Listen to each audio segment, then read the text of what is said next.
आज की कहानी एक ऐसे कपल की है जो एक दूसरे में ही अपना सुकून ढूंढ लेते थे, जहां प्यार के साथ भरोसा भी उतना ही मजबूत था। लेकिन उस एक रात की एक फोन कॉल ने उनके मजबूत रिश्ते को अंदर से कमजोर करना शुरू कर दिया और उनके रिश्ते को एक ऐसे मोड़ पर लाकर रख दिया जहां से लौट पाना लगभग नामुमकिन सा हो गया। एक छोटी सी गलतफहमी इंसान की जिंदगी को किस तरह बर्बाद कर सकती है, देखेंगे हम आज की इस पूरी कहानी में। तो कहानी की शुरुआत एक शानदार पार्टी से होती है, जहाँ भीड़ के बीच हम एमिली को देखते हैं जो थोड़ी देर के लिए बाहर आकर स्मोकिंग कर रही होती है। तभी उसका बॉयफ्रेंड ल्यूक वहाँ आता है और उसे अंदर लेकर जाता है, जहाँ वो उसे अपने परिवार के लोगों से मिलवाता है। पहली मुलाकात में ही ल्यूक के भाई और अंकल को एमिली बहुत पसंद आती है और वो मजाकिया अंदाज में कहते हैं कि इतनी अच्छी लड़की को ज्यादा देर तक इंतजार मत करवाओ, जल्दी शादी कर लो। ये सुनकर दोनों के चेहरे पर खुशी साफ दिखने लगती है। फिर दोनों इस पार्टी से थोड़ा अलग होकर एक दूसरे के करीब आने लगते हैं और उस पल में एक अलग ही गर्माहट आ जाती है। पर एमिली थोड़ी अनकंफर्टेबल महसूस करती है और रुक जाती है। उसी पल ल्यूक बिना उसे कुछ बताएं सरप्राइज करते हुए एमिली को शादी के लिए प्रपोज कर देता है। एमिली कुछ सेकंड के लिए हैरान रह जाती है और ल्यूक कहता है कि वो इस पल का बहुत दिनों से इंतजार कर रहा था।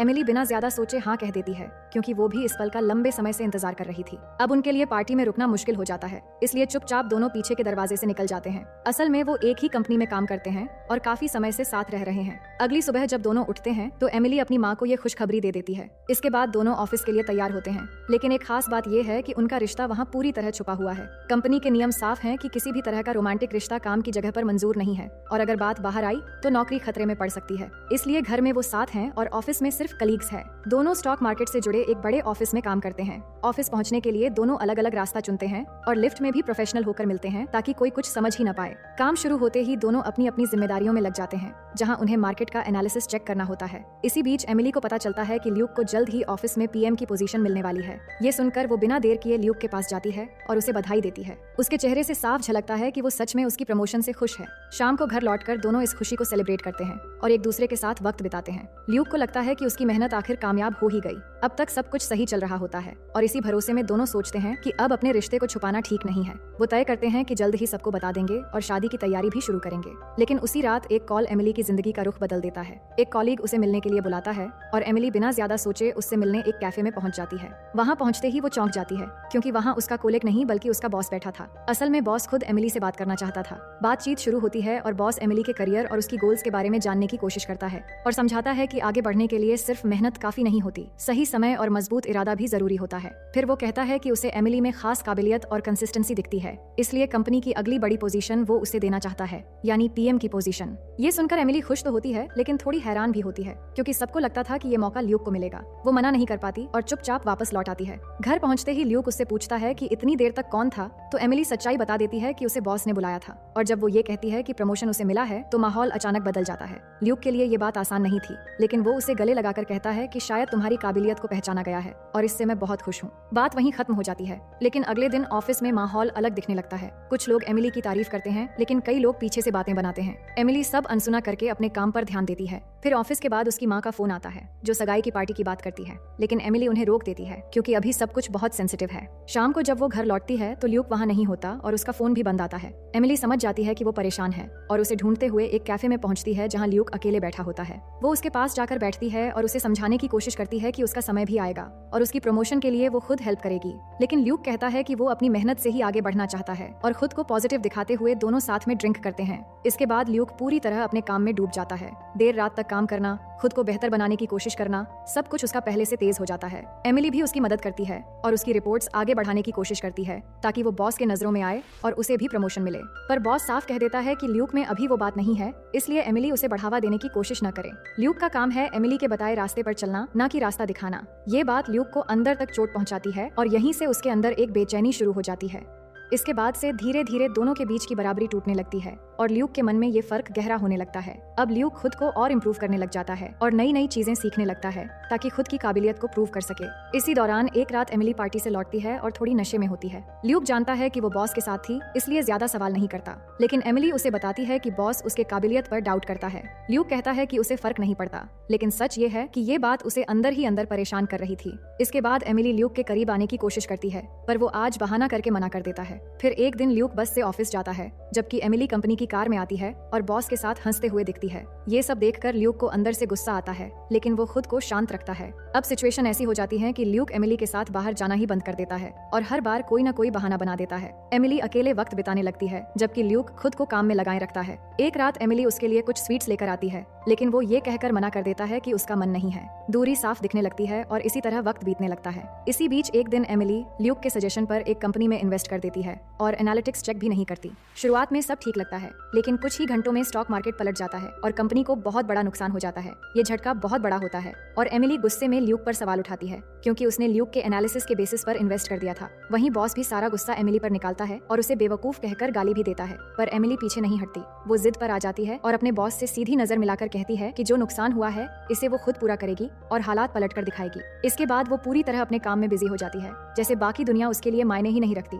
इस बार वो किसी की सजेशन नहीं लेती और हर फैसले से पहले खुद सोचती है। तभी उसे एक कंपनी के बारे में पता चलता है जिसका कोर्ट में फैसला आने वाला है। उस कंपनी पर इन्वेस्ट करना रिस्की लग रहा था, मतलब या तो लॉस होगा या फिर बहुत ज्यादा फायदा। पर एमिली ठान लेती है कि इस बार वो डरकर पीछे नहीं हटेगी, चाहे नतीजा कुछ भी हो। मगर अब घर का माहौल भी पहले जैसा नहीं रहता और दोनों के बीच दूरी और ज्यादा बढ़ जाती है। जहाँ पहले हर छोटी बात पर हंसी मजाक होती थी, अब वहाँ खामोशी बस गई थी। ल्यूक बस खुद को पॉजिटिव दिखाने की कोशिश करता है, पर अंदर ही अंदर वो परेशान रहता है। उनके बीच की रोमांस भी धीरे धीरे ऐसे खत्म होने लगती है जैसे दोनों के बीच कोई दीवार खड़ी हो गई हो। एक रात एमिली खुद उसके पास जाती है और हल्के से कहती है कि आज उसका मन कर रहा है और वो कोशिश भी करती है कि सब पहले जैसा हो जाए, लेकिन ल्यूक बीच में ही रुक जाता है और कहता है कि उसका मूड नहीं है। उस पल एमिली समझ जाती है, पर फिलहाल इस बात को नहीं छेड़ती। फिर 2 दिन के बाद कोर्ट का फैसला आता है जिसका इंतजार एमिली कर रही थी। वो कंपनी केस जीत जाती है जिसमें एमिली ने इन्वेस्ट किया था और उनकी कंपनी को इतना बड़ा फायदा होता है कि पहले हुआ नुकसान भी छोटा लगने लगता है। ऑफिस में खुशी का माहौल बन जाता है और उसका बॉस भी अपने बिहेवियर के लिए माफी मांगता है। वो कहता है कि अब उसे एमिली की काबिलियत पर पूरा भरोसा है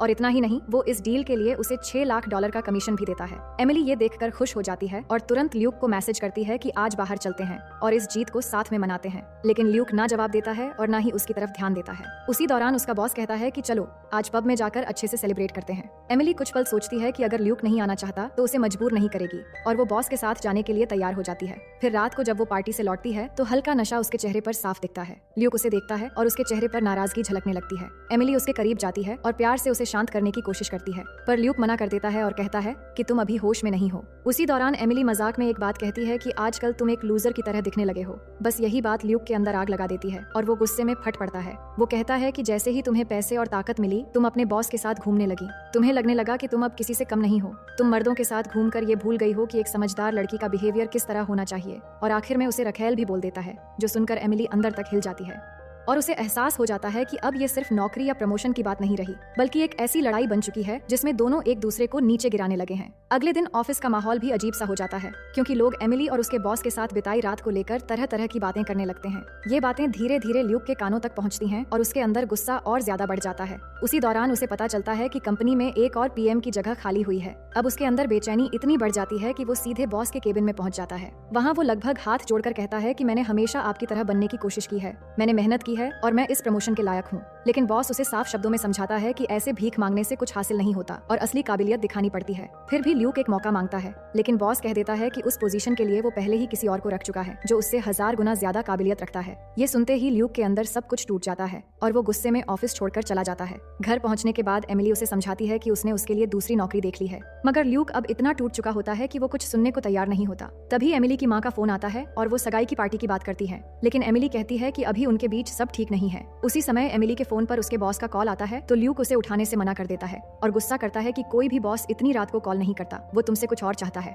अब एमिली का भी सब्र जवाब दे देता है और दोनों के बीच जोरदार बहस शुरू हो जाती है। दोनों एक दूसरे पर अपनी भड़ास निकालते हैं और अब रिश्ते का बचना मुश्किल लगने लगता है। अगले दिन ल्यूक ऑफिस नहीं जाता और जब बाकी सब पूछते हैं तो एमिली कह देती है कि वो बीमार है, लेकिन बॉस कहता है कि उसे मीटिंग में जरूर आना चाहिए। एमिली उसे बार बार कॉल करती है, यहाँ तक कि उसे वॉइस मैसेज भेजकर माफी भी मांगती है और सगाई की पार्टी याद दिलाती है, लेकिन कोई जवाब नहीं आता। फिर मीटिंग शुरू होती है और इंपॉर्टेंट डिस्कशन चल रही होती है। तभी अचानक ल्यूक वहाँ पहुँच जाता है, लेकिन इस बार वो पूरी तरह नशे में होता है। वो कमरे में घुसते ही सब पर चिल्लाने लगता है और अपने बॉस पर गुस्सा निकालते हुए कहता है कि यहाँ कोई तुम्हें पसंद नहीं करता, तुम लोगों से कुत्तों की तरह काम करवाते हो और मतलब हासिल होते ही उन्हें फेंक देते हो। वो ये भी बता देता है कि एमिली पिछले 2 साल से उसके साथ रह रही है, जिससे ये बात सबके सामने खुल जाती है। ये सब कहकर वो वहाँ से चला जाता है। इस हरकत से एमिली गुस्से में हाइपर हो जाती है और उसे वॉइस मैसेज में कहती है कि अगर रिश्ता खत्म करना है तो सामने आकर करो, ऐसे कायरों की तरह तमाशा मत बनाओ। वो उसे हर जगह ढूंढने निकलती है क्योंकि उसने फोन बंद करके रखा हुआ था, लेकिन वो कहीं नहीं मिलता। फिर रात को सगाई की पार्टी शुरू होती है और वहाँ ल्यूक पहले से मौजूद होता है।